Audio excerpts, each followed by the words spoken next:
Like so many places in Ireland, the rebel county of Cork is a place with various Celtic connections. Whether this is based on fans, games, songs and players, including some of the Celts' most renowned figures. This is the story of Celtic and County Cork.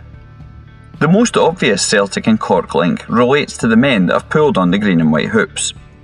Numerous Celts have hailed from the area or had local footballing associations. In recent times, the most notable of these has been Adam Idah. The Irish internationalist initially came to Celtic in 2024 and had an immediate impact. His goals did not just help Celtic win the title, he scored a last-minute winner in that season's Scottish Cup final. Cork's most famous footballing son also briefly played for the Celts. Roy Keane is rightly regarded as one of the finest Irish players of all time, and one of the best midfielders to have played in England's top flight. Although most celebrated as a Manchester United player, Keane spent the first 6 months of 2006 at Celtic Park. Despite a disastrous debut when Celtic lost to Clyde in the Scottish Cup, Keane added a Scottish League title and Scottish League Cup win to his extensive trophy collection. Various other Celts have been Cork-born. Midfielder Colin Healy spent 5 years at Parkhead in the late 1990s and early 2000s, before going to various other clubs across England, Scotland and Ireland. He ended up playing for and managing Cork City. Another notable example was Liam Miller. A talented midfielder, he was part of Martin O'Neill's squad across various seasons. He had some outstanding moments, especially versus Lyon in the Champions League. Miller left Celtic for Manchester United and tragically died in 2018 when aged only 36. Following his death, a tribute game was held to raise money for his family. A joint Celtic and Ireland team, managed by Martin O'Neill, who was by then the Irish manager, played Manchester United at a GAA ground in Cork. Other Celts weren't born in Cork or even Ireland, but came to have links with Ireland's most southern county. One of Celtic's greatest pre-World War II players was Jimmy Delaney. A skillful forward, Lanarkshire-born Delaney was involved in many Celtic successes, including the 1938 Empire Exhibition Cup win. He later found further fame at Manchester United. After leaving Old Trafford, Delaney played for other Scottish clubs before going across the Irish Sea. He first turned out for Derry City, but then signed for Cork Athletic.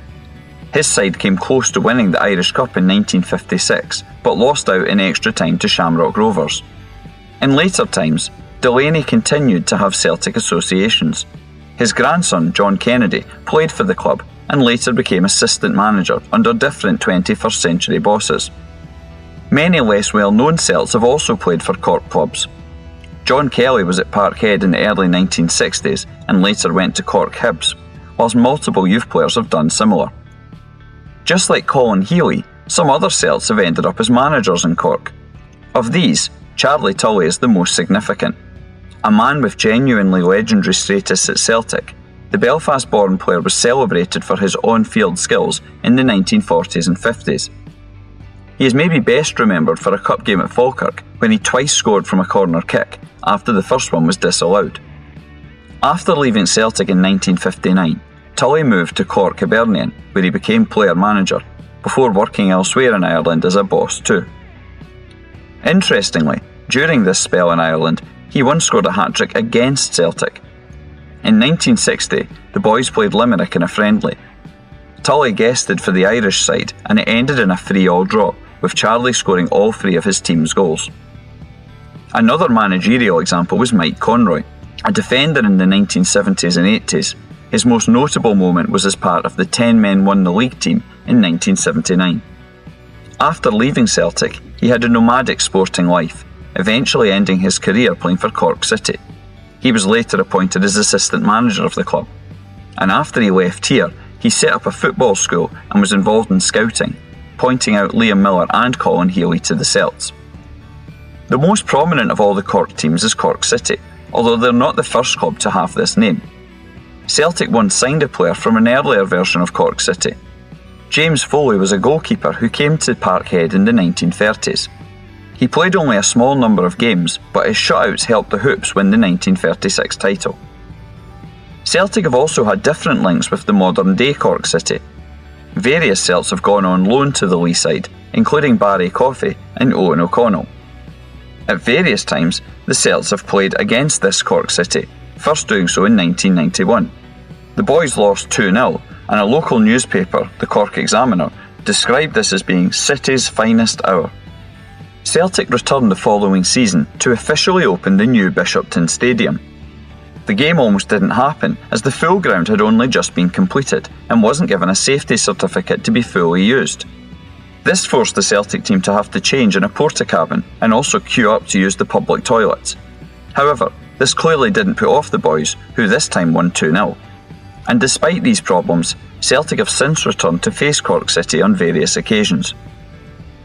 It's not only Cork City that Glasgow's green and white men have faced. The first time the Celts played any Cork team was in 1936 during an Irish tour. In this case, Glasgow Celtic played Cork Celtic, with the home team enjoying a 5-2 win in a benefit match for one of their players. Despite Celtic being a club with an enormous European pedigree, it was Cork Celtic that on one occasion had a more successful experience. In the 1974-75 European Cup, Celtic were knocked out in the first round by the Greek team Olympiakos. Cork Celtic had been due to play in the same competition against Cypriot opposition. However, a military coup meant that their opponents withdrew. This led to the Irishmen going into the second round, where they faced a Soviet side. Although the Cork Celts lost 7-1 on aggregate, they could claim for that season they had bettered the Glasgow Celts record. In addition to Cork City and Cork Celtic, the Hoops have enjoyed other Cork fixtures, including against a local select team in 1963, as well as Cork Hibernians on a few occasions, with the boys winning all of these encounters. In the wider Cork area, Celtic have also played County Cork team Cove Ramblers. In 1986, Celtic's pre-season preparations included a tour of Ireland. This featured a 4-1 win for the Hoops when playing the Ramblers at St Coleman's Park in Cove. Celtic's Cork connections are not limited simply to players and games. The club enjoys significant backing from local fans. There are different supporters clubs in the area, including the Cork No. 1 CSC, Liam Miller Cork CSC, and the Pat Glavin Cork No. 1 CSC. The historical origins of Celtic, particularly their Irish heritage, is another issue which connects the club with Cork. Obviously, the flood of emigrants from Ireland to Scotland in the mid-1800s was primarily driven by a need to escape famine, poverty and destitution. In 2009, the first official national famine commemoration was held in Ireland, taking place at Skibbereen in County Cork. That weekend, Celtic contributed to this by wearing a special Celtic cross on their shirts during a match with Hibernian, another side with Irish heritage. One notable Celtic ballad is the song Celtic Celtic. This was first sang in the 1960s and recorded as a single by the Celtic first team. Today, it can occasionally still be held at Celtic Park and elsewhere. Describing the club's fans, it includes the line, "They come from bonny Scotland and they come from County Cork." The need for Celtic to remember their roots will always ensure Irish connections, including with Ireland's rebel county of Cork. If you want to learn more about Celtic history, follow Hail Hail History on Twitter X and Blue Sky. You can also take part in free Celtic history walking tours. Visit celticwalkingtours.wordpress.com for more details.